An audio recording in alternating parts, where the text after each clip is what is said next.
사랑하여 주셔서 하나님 오늘 신대원 가정 하나님 또한 이제 아버지를 3월 맞이해서 하나님 앞에 또한 아버지 새롭게 한 학기를 아버지 하나님 시작하는 가운데 있습니다. 주님께서 아버지 하나님 우리 공부하는 모든 것들이 오직 주님의 영광을 위해서 할 수 있도록 인도하여 주시고 살아계신 하나님을 알고 하나님 그 하나님의 말씀대로 아버지 살아갈 수 있는 우리의 삶이 될 수 있도록 또한 잘 배워서 또한 다른 수학들을 하나님 제자 삼으라는 주님의 명령에 따라서 아버지 전도하고 또한 아버지 가르칠 수 있는 자들이 모두 다 되게 주님께서 역사하여 주시옵소서. 이 시간 가운데 성령 하나님께서 주장하여 주시고 우리 가운데 지혜를 허락하여 주실 줄로 믿사오며 거룩하신 예수 그리스도의 이름으로 기도합니다. 아멘. 네, 안녕하십니까. 저는 소개 먼저 하도록 하겠습니다.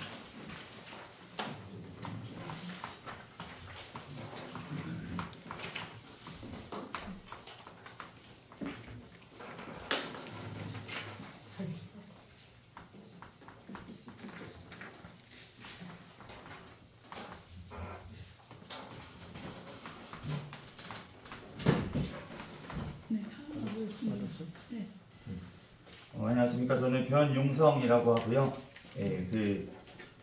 제 이름의 뜻이 변입니다. 성이 변인데요. 변이라서 제가 항상 어렸을 때부터 놀림을 많이 당했어요. 그래서 저는 절대 하지 말아야 될 직업군을 뽑은 것들이 있었습니다. 뭐였냐면 저는 법 쪽에는 절대 가지 않겠다라고 어렸을 때부터 생각을 했었습니다. 왜냐하면 법 쪽에 가면 조금 이상할 것 같은 거예요. 뭐 만약에 검사가 됐다 그러면 뭐죠? 변검사죠. 그래서 검사는 절대 하면 안 되겠다. 판사도 이상한 것 같은 거죠. 변판사? 변을. 그래서 이제 제가 법 쪽에는 절대 가지 않겠다 막 이런 생각을 하면서 제가 용성이라는 이름을 이제 저희 큰 할아버지께서 지어주셨는데, 그런데 제가 이 한자를 모를 때는 전혀 상관이 없었는데 한자 공부를 조금 하다 보니까 저는 어렸을 때 분명히 제 이름의 뜻을 이렇게 배웠습니다. 고목나무에서 꽃이 핀다 이런 뜻이라고 저는 배웠어요. 근데 제가 한자를 공부하다 보니까 이상한 거죠. 다들 아시는 한자일 텐데 이게 쓸 용자입니다. 사용하다는 뜻이죠. 쓸 용. 그리고 성자는 이룰 성자예요. 그러면은 지금 이름의 뜻이 너무 이상한 거죠. 뭘 써서 뭘 이룬다는 거지? 동사만 2개 들어있는 이 이름, 이상한 이름이 저한테 주어졌었는데, 그런데 제가 하나님을 모를 때는 이 이름이 너무나도 좀 이상하게 느껴졌습니다. 그런데 제가 하나님을 알고 나서 와, 하나님께서 제 이름을 지어주셨구나. 믿지 않는 큰할아버지지만 저를 사용해서 이루실 일이 있다는 이름을, 너무나도 좋은 이름을 주셨다는 것을 제가 깨닫게 됐습니다. 그래서 제가 오늘 이렇게 교수로서 사실은 제가 첫 자리에 쓰는 것이거든요. 제가 입사하여서 처음으로 이제 교수라는 이름으로 지금 이 자리에 세워주셔서 우리 학장님 너무나도 감사드리고 동의해주신 우리 귀한 우리 학우님들께 너무나도 감사를 드립니다. 그래서 오늘 제가 이제 하게 될 과목을 이제 기독교 강요를 뽑았는데요. 이제 기독교 강요는 조직신학 책입니다.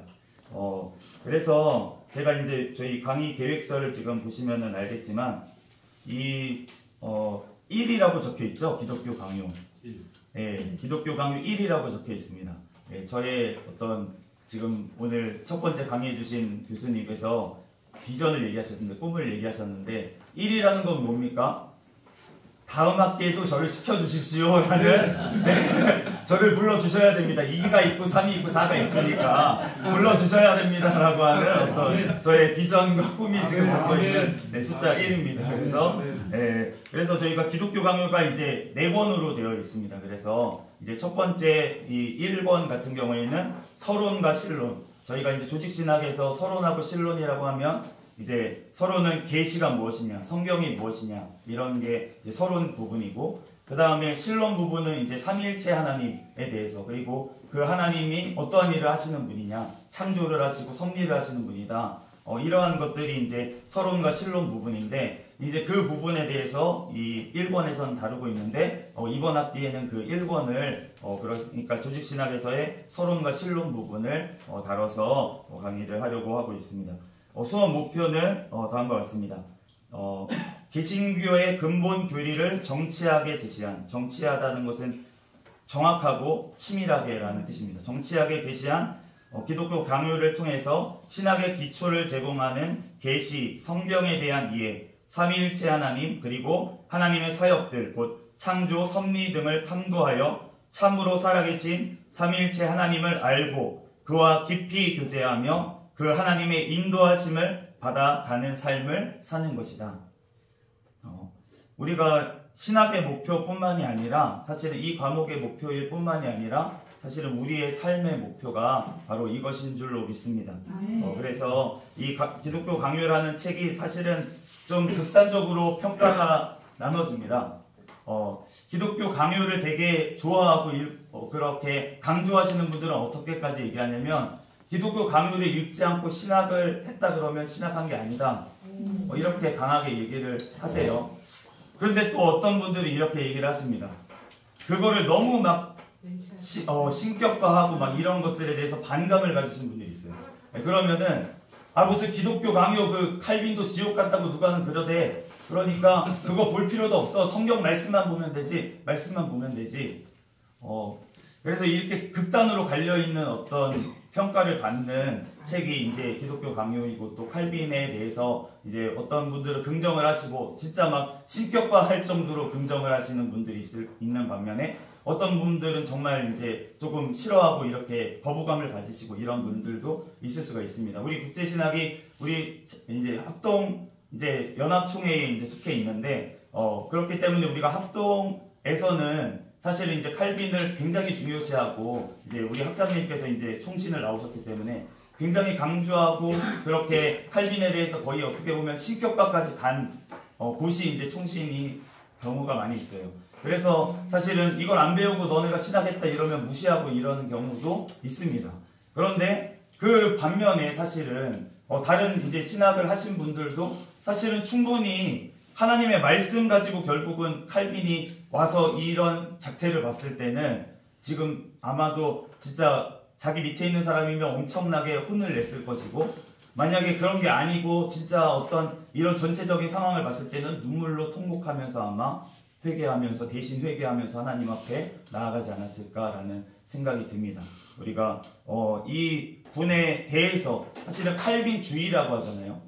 칼빈주의라고 하는 거는 이 칼빈의 책을 읽고 뒤에 후세들이 정리한 것들이에요. 교리적으로 정리하고 이렇게 했던 그런 사람들이 주장한 것들이 많이 섞여 있기 때문에 진짜 칼빈은 어떠한 사람이었는지 이 책을 쓰면서 어떠한 마음으로 썼는지 또 이 책을 통해서 하나님 앞에 어떤 거를 받아서 하나님 앞에 또 사람들에게 무엇을 전해주라고 하나님 앞에 사명을 받아서 이 책을 썼는지 그런 것에 대해서 사실은 이 원전을 읽지 않고 평가를 해서는 안 될 것 같습니다. 그래서 저희가 이 원전을 같이 한번 읽어보면서 그렇게 나아가면은 한 학기면 이제 한 번밖에 안 되지만 이제 4학기가 지나고 나면은 이 기독교 강요를 전체를 읽게 될 텐데 그렇게 읽고 나면 그러고 나서 평가해도 늦지 않을 것 같아요.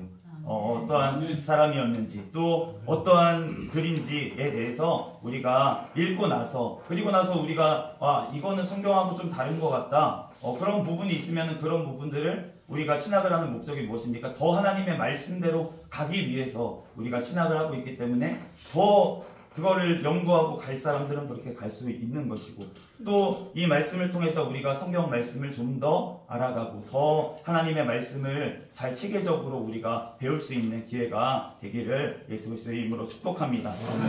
저 또한 같이 이제 배우는 입장에서 같이 공부하면서 읽으면서 그렇게 한 학기를 나아갔으면 좋겠습니다. 이제 주교재는 기독교 강요인데요. 제가 책을 팔려고 온 건 아닙니다. 저랑 전혀 상관이 없고, 제가 쓴 책도 아니니까요.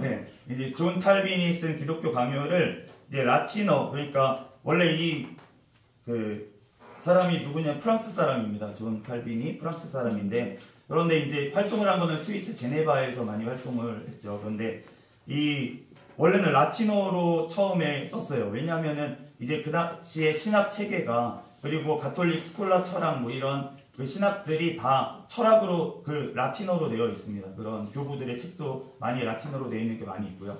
그러다 보니까 이제 라틴어로 그리고 이제 공용어잖아요. 유럽의 공용어기 때문에 라틴어가 그래서 그 라틴어로 쓰는 것을 이제 썼는데 그런데 이제 그것을 많이 번역을 했습니다. 보통 프랑스에서도 독일에서도 유럽은 물론이고 영국 이런 데서 영어로 번역을 한 걸 그 다음에 우리가 처음에 이제 초판이 우리나라에 나올 때는 이거를 영역을 한 것을 다시 이제 한국어로 번역을 해서 이제 다른 번역서들이 다 그렇게 되어 있어요. 그런데 이게 2020년도에 나온 그 총신대 신학대학원의 문병호 교수님이 이제 번역한 책인데 이제 라틴어에서 직접 이제 번역을 한 책입니다. 그래서 이 책으로 읽는 게 그나마 원전에 우리가 라틴어를 다 아시는 분도 있겠지만 모르기 때문에 라틴어에서 바로 이제 번역을 한 것이 우리가 가장 어떻게 보면 존 칼빈이 얘기한다고 하려던 바를 우리가 제일 잘 이제 왜곡하지 않고 알 수 있기 때문에 그런 면에서 이제 이 책으로 우리가 같이 읽었으면 좋겠고요.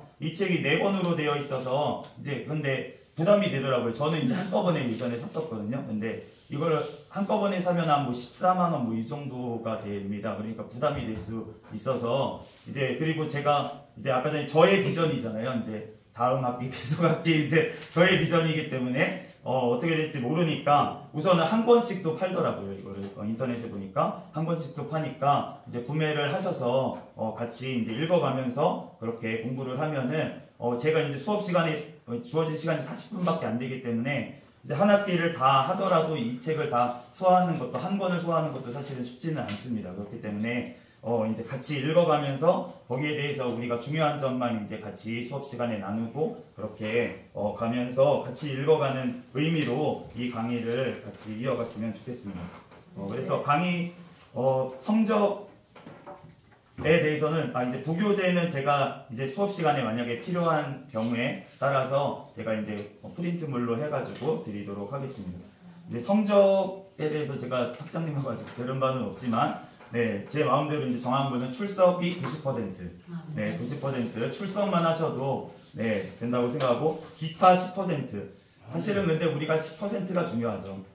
그렇습니다. 네, 그래서 읽어 오신 거가 너무 중요한 거예요. 그러니까 우선은 책을 다 너무 어려우신 분이 있으면은 저나 아니면 학장님과 상의를 해주시고 책을 살 돈이 어려울 수가 있으니까 네, 그런 부분들을 상의를 해주시고 다 이제 구매를 어쨌든 하셔서 같이 읽어보셨으면 좋겠고요. 그래서 교재를 준비하고 읽어오는 것이 굉장히 중요합니다. 그 부분에 대해서 제가 이제 수업 시간에 잠깐 얘기를 하거나 아니면 퀴즈를 내거나 해서 이제 읽어오시도록 독려를 할 텐데 제가 강요를 할 수는 없지만 기독교 강요 강론이지만 강요를 하진 않겠습니다. 그렇지만 우리가 같이 읽어봤으면 좋겠고요. 강의 일정은 참조를 해주시기 바랍니다. 제가 다음 주부터는 이제 1장에서 3장까지부터 해서 이제 쭉 진행을 할 예정입니다.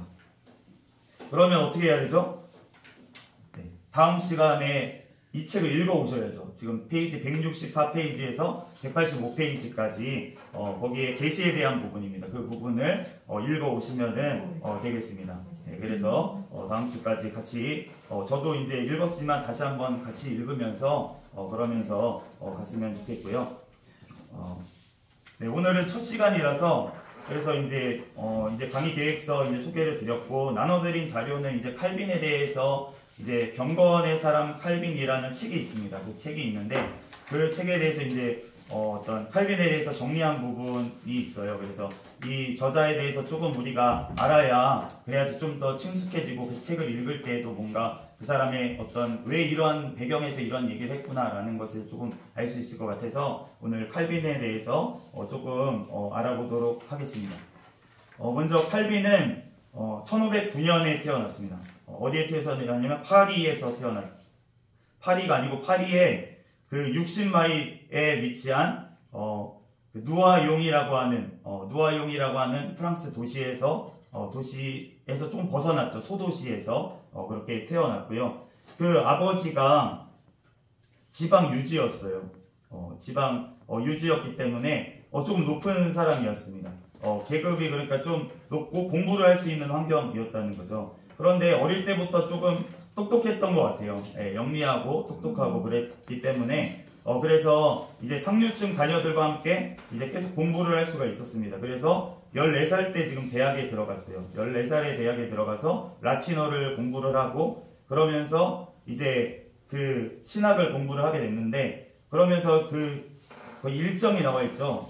어떻게 공부를 했는지 오전 5시부터 6시까지 공부, 그 다음에 예배를 드리고 식사를 하고 그 다음에 11시까지 수업, 침묵 속에서 점심, 또 6시까지 공부, 저녁 30분 먹고 그 다음에 2시간 하루 공부한 거 시험.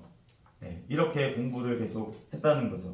네, 우리가 얼마나 공부를 하고 하나님 앞에 신학을 공부하면서 우리가 하나님의 말씀을 배운다고 하면서 우리가 어떻게 살고 있는지 우리가 한번 이 삶을 보면서 조금 돌아봐야 될 것 같습니다.